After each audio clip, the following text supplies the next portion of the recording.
ప్రియమైన వాళ్ళారా, ప్రభువైన యేసుక్రీస్తు నామములో ఈ యొక్క ఉదయకాల సమయాన మీ అందరికీ నా హృదయపూర్వక వందనాలు తెలుపుకుంటున్నాను. ఈ రోజంతా కూడా మీరు చేయబోయే అన్ని విషయాల్లో దేవుని హస్తము మీకు తోడయుండి మీకు జయాన్ని కలుగుజేయునుగాక. ప్రియులారా, జకరియా గ్రంథము 4వ అధ్యాయము 6వ వచనం ఇలా సెలవిస్తుంది.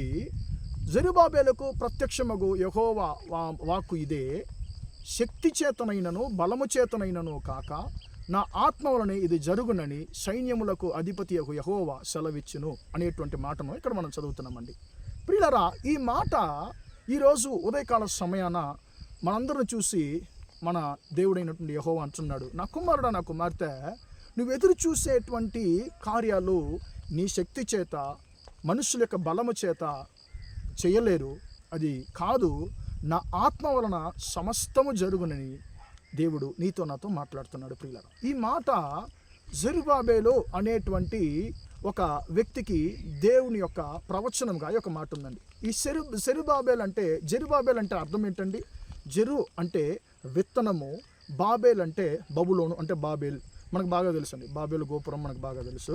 ఇప్పుడు ఈ జెరుబాబేలు యొక్క పుట్టుక గురించి మనం చూసినట్లయితే ప్రియులారా, ఈ యొక్క వ్యక్తి యెరూషలేము నుండి బబులోను దేశానికి చెరగా ఇశ్రాయేలు యూదా పుత్రులు పట్టుకెళ్ళబడ్డారండి నెబుకద్నెజర్ రాజు ద్వారా. అతడు ఏం చేస్తున్నాడంటే యెరూషలేము దేవాలయాన్ని అగ్నితో కాల్చి అతడు ఆ యొక్క దేవాలయాన్ని పాడు చేసి ఈ యొక్క ఇశ్రాయేలు యూదులందరిని కూడా అతడు బబులోను దేశానికి బానిసలుగా పట్టుకెళ్తున్నాడు. అక్కడ 70 సంవత్సరాలు ఇశ్రాయేలు బానిసలుగా ఉన్నారండి. ఆ 70 సంవత్సరాల్లో బబులోను దేశంలో ఒక యూద కుటుంబంలో పుట్టినటువంటి ఒక వ్యక్తి యొక్క జెరుబాబేలు. ప్రియులారా, కాబట్టి ఈయనకి పేరేంటంటే బబులోను యొక్క విత్తనము అని ఈయనకి పేరు పెట్టబడుతుందండి. అంటే జెరుబాబేలు అంటే ఏంటి? బబులోను యొక్క విత్తనము, బాబేలు యొక్క విత్తనము అని అర్థమండి.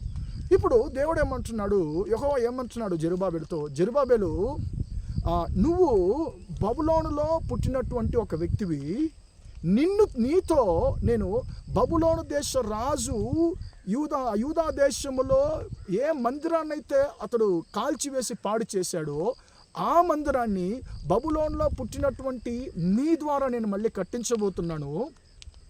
ఇది ఒకవేళ నీ శక్తి చేత, నీ బలము చేత ఏం కుదరకపోవచ్చు, ఎందుకంటే నువ్వు బానిసగా ఉన్నావు, ఒక ఖైదీగా ఉన్నావు, ఒక మామూలు కుటుంబంలో నువ్వు పుట్టున్నావు. కానీ నీ వలన ఏది కాదు, కానీ నా యొక్క ఆత్మ వలన సమస్తము జరుగును, నేను జరిగించగలను, ఊహించలేని క్రియలు నేను జరిగించగలను అని చెప్పి జెరుబాబేలుతో దేవుడు అంటున్నాడండి. ప్రియులారా, ఈరోజు ఉదయకాల సమయాన మనందరిని చూసి, నిన్ను చూసి దేవుడు అంటున్నాడు, నా కుమారుడా, నా కుమార్తె, నువ్వు ప్రయత్నం చేస్తున్నటువంటి, నువ్వు ఎదురు చూస్తున్నటువంటి క్రియలు చాలా పెద్దవిగా ఉండవచ్చు. నీ యొక్క అవసరతలు, ఆర్థిక సమస్యలు చాలా పెద్దవిగా ఉండవచ్చు. వాటిని ఒకవేళ నువ్వు వాటిని సమకూర్చుకోలేకపోవచ్చు. కానీ నా ఆత్మ వలన సమస్తము నేను జరిగించగల దేవుడనని చెప్పి నీతో దేవుడు మాట్లాడుతున్నాడు. దేవుని బిడ్డ, నీ యొక్క ఆర్థిక అవసరతలు చాలా పెద్దగా ఉండవచ్చేమో. నీకు చాలా పెద్ద అంటే చాలా ఎక్కువ డబ్బు ఒకవేళ నీకు కావాల్సి వస్తుందేమో. నీ యొక్క సమస్యలు తీరాలంటే నా యొక్క డబ్బు అవసరతలు సంధించబడాలండి, అది చాలా పెద్దది అమౌంట్, హ్యూజ్ అమౌంట్ అని చెప్పి, ఇది ఎవరు చేయగలరు అని చెప్పి నువ్వు అనుకుంటున్నావు. దేవుడు అంటున్నాడు, నా ఆత్మ వలన సమస్తాన్ని నేను చేయగలను అంటున్నాడండి. ప్రియులారా, మనం ఎదురు చూసేటువంటి ఉద్యోగము అది చాలా పెద్ద రికమెండేషన్ కావాలి, దానికి పెద్ద చదువులు కావాలి, దానికి చాలా ఎక్కువగా డబ్బు ఖర్చు పెట్టాలని చెప్పి కొంతమంది అనుకుంటారు. దేవుడు అంటున్నాడు, మనుషుల వల్ల కాదు, నా ఆత్మ వల్ల నేను సమస్తాన్ని జరిగించే దేవుడు అని చెప్పి ఆయన అంటున్నాడు. కాబట్టి దేవుని బిడ్డ, నువ్వు భయపడొద్దు, ఎందుకంటే నీలో ఉన్నటువంటి యెహోవా యొక్క ఆత్మ, నీలో ఉన్నటువంటి పరిశుద్ధ ఆత్మ ద్వారా సమస్తాన్ని నీ జీవితంలో జరిగించగలదు. ఆ యొక్క ఆత్మకు, దేవుని యొక్క ఆత్మకు అంత వివరింపలేనంత బలముంది. కాబట్టి దేవుడు అంటున్నాడు, నా ఆత్మ వలనే, బలము చేతను శక్తి చేతను కాదు, నా ఆత్మ వలనే సమస్తము జరుగునని సైన్యములకు అధిపతి యెహోవా సెలవిచ్చును అనేటువంటి మాటలు చెప్తున్నాను. ప్రియులరా, కాబట్టి మనము దేవుని యొక్క మాటలు మనము గట్టిగా పట్టుకుందామండి. అయ్యా, నీ యొక్క ఆత్మ అనే సమస్తాన్ని నువ్వు జరిగించగలవు. మా బలము చేత, మా శక్తి చేత మేము ఏమి చేయలేమయ్యా. నువ్వే మా జీవితంలో అన్నిటిని జరిగించగలవు. నేను ఆరాధించేటువంటి దేవుడు సమస్తాన్ని నా జీవితంలో జరిగించగలడని చెప్పి మనం నమ్మకంగా ఉందాము. ఆయన సమస్తాన్ని మన జీవితంలో జరిగించగలడు. ప్రార్థన చేద్దామా? ప్రేమగల మా తండ్రి, దయగల దేవ, ఇంతవరకు ఈ మాటలు విన్న మీ బిడ్డలు మీరు దీవించండి, ఆశీర్వదించండి అయ్యా. శక్తి చేతను, బలము చేతను కాదు, బలము చేతనైనా కాదు, నా ఆత్మలోనే సమస్తము జరుగునని చెప్పి తండ్రి నువ్వు సెలవిచ్చిన మాటను బట్టి స్తోత్రము.